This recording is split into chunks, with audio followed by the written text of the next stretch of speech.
Hello दोस्तों, हम लोग क्लास 12 के हिस्ट्री के फर्स्ट चैप्टर हड़प्पा सभ्यता ईंट, मनके और अस्थियां को पढ़ रहे थे। इससे पहले हमने 4 वीडियो को अपलोड कर चुके हैं। यदि आपने उसे नहीं देखा है तो प्लीज़ पहले उसे देख लें। आज का वीडियो बहुत ही खास होने वाला है क्योंकि आज का टॉपिक है प्राचीन सत्ता। ठीक है, हम पढ़ने वाले हैं हड़प्पा सभ्यताओं में क्या राजाएं था। हड़प्पा सभ्यता यदि एक नगरीय सभ्यता थी, एक नियोजित सभ्यता थी, तो क्या उसको नियंत्रित करने के लिए वहाँ पे राजा हुआ करता था? इसी बातों को जानने की कोशिश करेंगे इस वीडियो में। तो चलिए शुरू करते हैं। हड़प्पाई समाज में जो जटिल फैसला होता होगा उसका निर्णय कौन लेता होगा? यदि वहाँ के मोहरे की बात करें तो वहाँ पे मोहरों को निर्माण करने की अनुमति कौन देता होगा? वहाँ पे बाट की बात कर ले तो वहाँ पे बाट के निर्माण करने का या नियंत्रित करने का काम कौन करता होगा? या ईंट में जो समान अनुपात में 4, 2 और 1 का रेशियो था, इस समान अनुपात में ईंट, मनके, मोहरे क्यों बनाए जाते थे और इस पे नियंत्रण किसका होता था?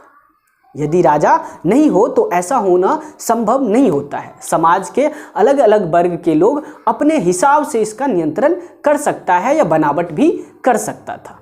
ठीक है, तो ये बातें इसी ओर संकेत करता है कि शायद हड़प्पा में भी राजा रहा होगा, वहाँ पे भी शासन किया जाता होगा। ठीक है, हम हड़प्पा के बहुत सारे विशाल दीवारों को देखे हैं, बड़ी बड़ी विशाल भवनों को देखे हैं, बड़े बड़े चबूतरे को देखे हैं। तो आखिर ये विशाल भवन, ये विशाल चबूतरा और सार्वजनिक स्नानागार या सार्वजनिक जो भी जगह थे उसका निर्माण कौन कराता होगा? क्या आम आदमी इतनी बड़ी बड़ी दीवारें और सार्वजनिक स्थानों का निर्माण करा पाता होगा या इसके लिए राजा या पुरोहित होते होंगे? तो वहाँ पे इन सारे काम करने के लिए मजदूर जो रहते होंगे, उस श्रम संगठन पर नियंत्रण कौन रखता होगा? या ईंट, मनके, बाट में जो एकरूपता है, ये जो समान अनुपात का बना हुआ है, ये किसके द्वारा नियंत्रित होता होगा? तो ऐसा लगता है कि शायद वहाँ पे राजा होगा। ये बातें इसी ओर संकेत करती है कि हड़प्पा सभ्यता के समय में राजा था। आगे की बातों से और ये पुख्ता हो जाता है कि हड़प्पा सभ्यता में शायद शासन भी हो रहा था, राजा भी था। मोहनजोदारो के विशाल भवन में, मोहनजोदारो में एक विशाल भवन मिला है जिसको पुरातत्वविद ने प्रसाद की संज्ञा दिया है। ठीक है, मोहनजोदारो में एक विशाल भवन मिला है जिसे पुरातत्वविद ने प्रसाद की संज्ञा दिया है। विशाल भवन क्या राजा का राजमहल जैसा था? या एक बात और है, यदि राजमहल जैसा था तो शायद राजा या पुरोहित होता होगा, लेकिन हमें एक प्रमाण नहीं मिला है, वहाँ पे भव्य वस्तुएं नहीं मिली है। हमने जितने भी इतिहास को पढ़ा है उसमें राजा महाराजा जहाँ भी रहते हैं वहाँ पे भव्य वस्तुएं, कीमती वस्तुओं का भी भंडार मिलता है। अब हम बात करते हैं पत्थर की मूर्ति की। तो हम ऐसा भी कह सकते हैं शायद भव्य वस्तु इसलिए नहीं होगा कि कभी उस पर आक्रमण हुआ होगा और भव्य वस्तुओं को लेके चला गया होगा, ऐसा हो सकता है। मोहनजोदड़ो में एक पत्थर की मूर्ति मिली है जिसे पुरोहित, मोहनजोदड़ो में एक पत्थर की मूर्ति मिली है जिसे पुरातत्वविदों ने पुरोहित की संज्ञा दिया है। पुरोहित अर्थात राजा, क्योंकि पुरातत्वविद ने मेसोपोटामिया की सभ्यता या और सारी सभ्यताओं का अध्ययन कर चुके हैं, इसलिए वो सिंध के इस पुरोहितों को शायद मेसोपोटामिया के राजा से जोड़ के देखने की कोशिश कर रहा है और उनका कहना है कि शायद हड़प्पा सभ्यता में भी राजा या पुरोहितों का शासन होता होगा। वहाँ पे मोहनजोदड़ो या हड़प्पा के कई जगहों पे या हड़प्पा सभ्यता के विभिन्न जगहों पे हमें अनुष्ठान की प्रथा मिली है, अर्थात पूजा पाठ यज्ञ भी हुआ करता था। इस अनुष्ठान को कौन किया करता होगा या कौन करवाया करता होगा?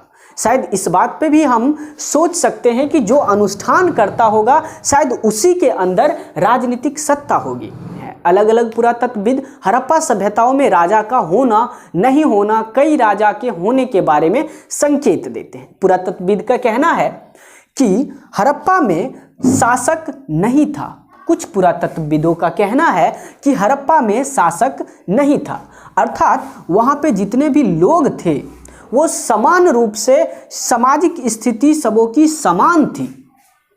जो हड़प्पा के लोग थे उसकी सामाजिक स्थितियां समान थी। ठीक है। और कुछ पुरातत्वविदों का कहना है कि एक नहीं, वहां पे कई राजा हुआ करते थे। हड़प्पा में अलग राजा होते होंगे, मोहनजोदड़ो में अलग राजा होता होगा, कालीबंगा में अलग राजा होता होगा और अपने अपने क्षेत्र में सब शासन करते होंगे। कुछ पुरातत्वविद का ये भी मानना है। कुछ पुरातत्वविद कहते हैं कि पूरा हड़प्पा एक ही राज्य था। हड़प्पा सभ्यता में जितना भी क्षेत्र था ये सब के सब एक ही राजा के द्वारा, एक ही राज्य था और एक ही राजा के द्वारा नियंत्रित होता था।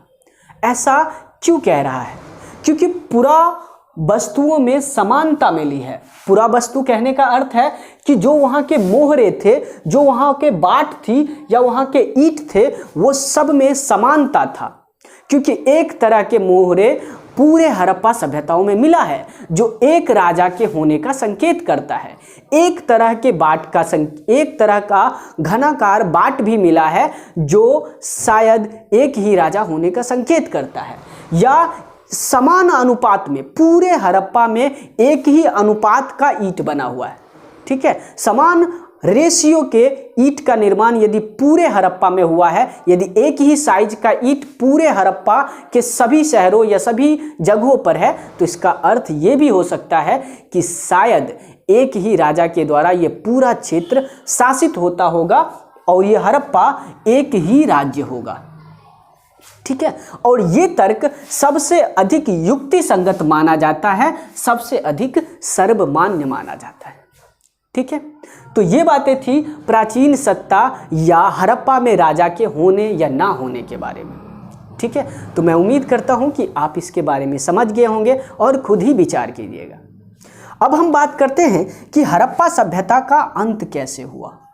आखिर ये हड़प्पा सभ्यता एक समय के बाद खत्म कैसे हो गया। ठीक है। तो हड़प्पा सभ्यता का जो टाइम पीरियड था वो 2600 ईस्वी पूर्व से लेकर 1900 ईस्वी पूर्व तक था। ठीक है। बीसी जिसे ईसा पूर्व भी बोलते हैं। तो 2600 ईस्वी पूर्व से 1900 ईस्वी पूर्व तक इतने समय तक हड़प्पा सभ्यता अस्तित्व में था। उसके बाद में 1800 ईस्वी पूर्व के बाद चोलिस्तान में स्थानों के त्यागने का संकेत मिलता है।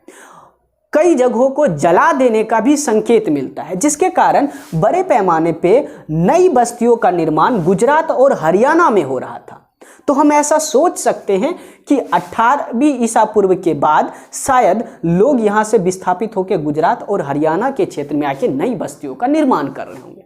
इनके कई कारण होंगे, हम नीचे पढ़ेंगे। कुछ पुरातत्वविदों का मानना है कि हड़प्पा सभ्यता का अंत जलवायु परिवर्तन के कारण हुआ होगा। अर्थात कृषि भूमि के जिस तरह से लगातार विस्तार हो रहे थे, वनों की अंधाधुंध कटाई हो रही होगी, जिसके कारण वहाँ की भूमि धीरे धीरे खराब होना शुरू हो गया होगा। या वहाँ जो हड़प्पा सभ्यता में जो भी संसाधन उपलब्ध थे, उन संसाधनों का बड़े पैमाने पर दुरुपयोग करने के कारण एक समय में संसाधन धीरे धीरे खत्म होता जा रहा था। जब संसाधन खत्म होते जा रहे थे तो वहाँ पे बाट, मोहरे, मनके, इन सारे चीज़ों का निर्माण भी समाप्त होता जा रहा होगा। और लेखन की कला, यदि बाट, मोहरे, मनके, ये सारे चीज़ या जो भी संसाधन हैं, तत्व हैं, वो खत्म हो रहे थे, तो वहाँ लेखन की कला भी समाप्त होती जा रही होगी। लंबी दूरी की जो व्यापार था वो भी समाप्त हो रहा होगा। शिल्पकारी की जो विशेषता है वो सब भी हड़प्पा में समाप्त हो रहा होगा। इन कारणों से भी हड़प्पा सभ्यता का अंत हुआ या पतन हुआ, क्योंकि वहाँ पे लेखन, लंबी दूरी का व्यापार, शिल्प विशेषता समाप्त हो रहे होंगे, या वहाँ पे बाट, मोहरे, मन के जैसे महत्वपूर्ण चीज़ भी समाप्त हो रही होगी। ठीक है।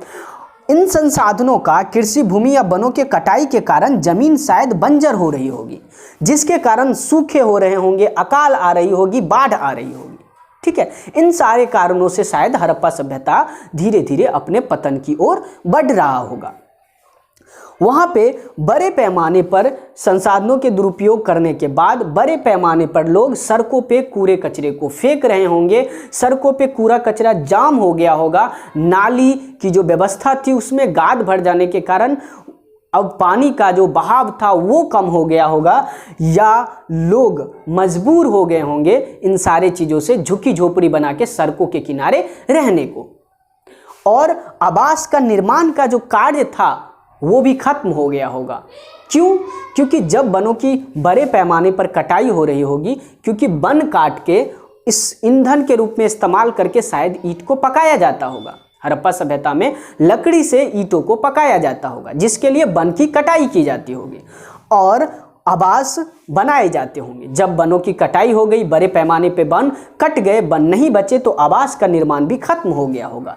सार्वजनिक निर्माण के कार्य भी खत्म हो गए होंगे, जिसके कारण लोगों को काम या रोजगार मिलना भी बंद हो गया होगा और इनकी जीवन शैली एक ग्रामीण जीवन शैली में परिवर्तित होते जा रहे होंगे, क्योंकि धीरे धीरे सड़कों पे कूड़ा कचरा जाम होता जा रहा होगा, या नाली के पानी जो नाली में गाद भर जाने के कारण पट गया होगा, या आवास या इन सारे चीज़ों में पूरी तरह से कार्य नहीं होने के कारण लोग अब मजबूर हो गए सड़कों के किनारे रहने के लिए, एक ग्रामीण जीवन शैली जीने के लिए मजबूर हो गए होंगे।